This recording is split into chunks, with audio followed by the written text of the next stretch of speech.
All right, buckle up, because today we are diving headfirst into Calypso, episode 4 of Ulysses. Oh, Calypso! Such a rich episode. We found this YouTube analysis that really breaks it down, and let me tell you, there is a lot to unpack. We're talking major themes of usurpation here. Yes, usurpation. Plus, Joyce creates such interesting characters in this episode.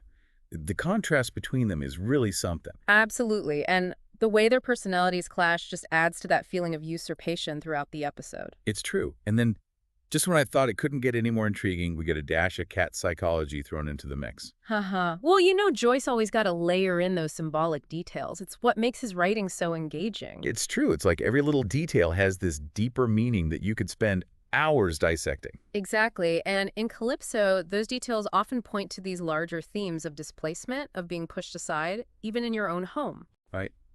Speaking of being pushed aside, one of the things that immediately struck me from the video was this idea of usurpation playing out in Bloom's life. It's like right off the bat, we see him being replaced, almost like a ghost in his own home. It's evident right from the start, his wife Molly's affair with Blazes Boylan, her music manager. Talk about playing second fiddle. Yeah, and Joyce doesn't shy away from showing us how that dynamic affects Bloom, does he? Not at all. And he does it so subtly, like with that detail about the letter addressed to Mrs. Marion Bloom. Oh, right. Instead of Mrs. Leopold Bloom. Exactly. It seems like such a minor thing, but it speaks volumes about Bloom's position, or lack thereof, within his own household. Even on something as simple as an envelope, his presence is almost secondary. It's even on paper, he's being usurped. And then there's that scene with the cat. Oh, the cat. It made me chuckle, but then it also made me think, wow, even the cat is in on it. That's Joyce for you. Always playing with symbolism. So Bloom opens the door for the cat, right? You'd think the cat would bolt outside, but no. It decides to snuggle up with Molly instead. I mean, come on, even the cat is choosing sides. That detail is pure brilliance. It highlights Bloom's displacement in such a subtle yet powerful way. I mean, the cat goes straight to the very bed where his wife's infidelity is most evident. It's almost like a silent judgment on their relationship. And there Bloom is, left holding the door, literally. He really is, both literally and figuratively. It makes you wonder what's going through his head in that moment. It really does. And speaking of Molly, she's quite the character herself. The video described her as this fiery, independent woman, very much shaped by her Gibraltar upbringing. Oh, absolutely. And you can see that independent streak in everything she does. She knows what she wants and isn't afraid to go after it. Which is interesting when you consider that word she asked Bloom to define: metempsychosis, reincarnation. Right.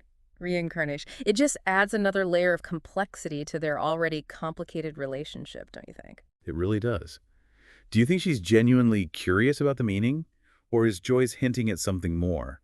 Maybe a subconscious yearning for a do-over, a way to escape her current reality. That's such a good question. It's like she's searching for an escape hatch. And the concept of reincarnation, of starting anew, really piques her interest. It's like she's looking for a way out, even if it's just a thought, a fleeting idea. And this is where the YouTube video really blew my mind. Oh, how so? The host connected this conversation about reincarnation to the Odyssey parallel that runs through the episode specifically. Calypso's offer of immortality to Odysseus if he stays with her. Oh, wow.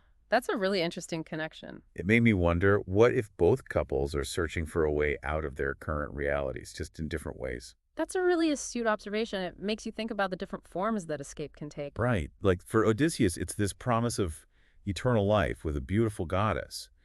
But it comes at the cost of giving up his home, his past. Exactly. And for Molly, perhaps reincarnation represents a chance to shed her current life and start over, free from the constraints of her marriage and societal expectations. And Joyce, being the literary genius he is, layers these parallels so subtly, yet so powerfully. He truly does. It's what makes his work so rewarding to dissect. There's always something new to discover. It's like he's inviting us to look beyond the surface, to dig deeper into the characters' psyches and motivations. Absolutely. And in doing so, we uncover these universal truths about human nature, our desires, our fears, our endless search for meaning and fulfillment.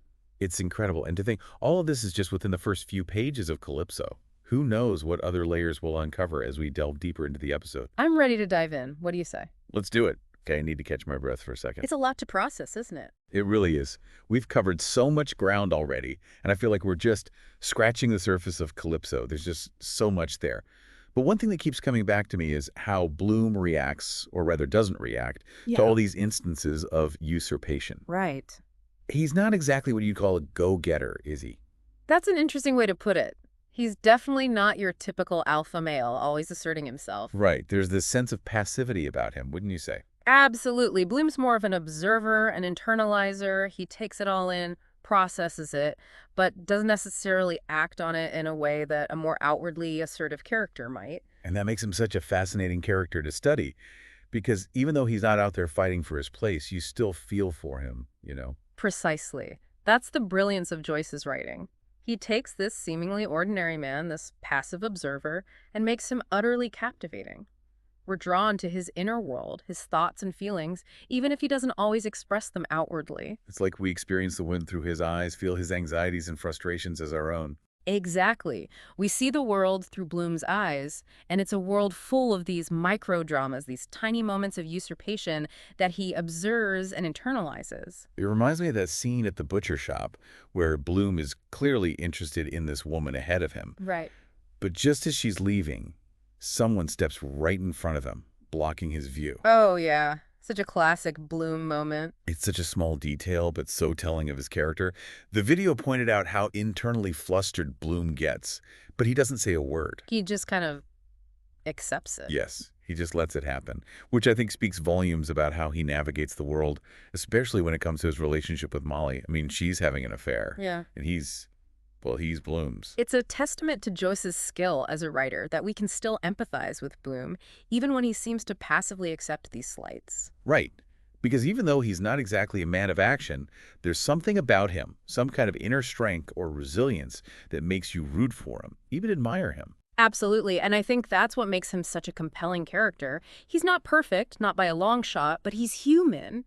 And his humanity, his flaws and complexities are what make him so relatable. The video host even went so far as to call Bloom the greatest hero in literature. Wow. I know, right? It's a bold statement. It is a bold statement, but the more I think about it, the more I can see where they're coming from. Me too. Yeah. Because when you really look at how Bloom treats people, even in the face of adversity, his compassion shines through. Exactly. Think about his reaction to Dignam's death, for example. He's genuinely saddened by the news and reflects on their shared humanity, even though they weren't close friends. And he even remembers practical things, like making sure his clothes are clean for the funeral. It's those small details that speak volumes about his character. It reveals a quiet compassion that runs deep, a compassion that extends even to strangers. That's a stark contrast to some of the other characters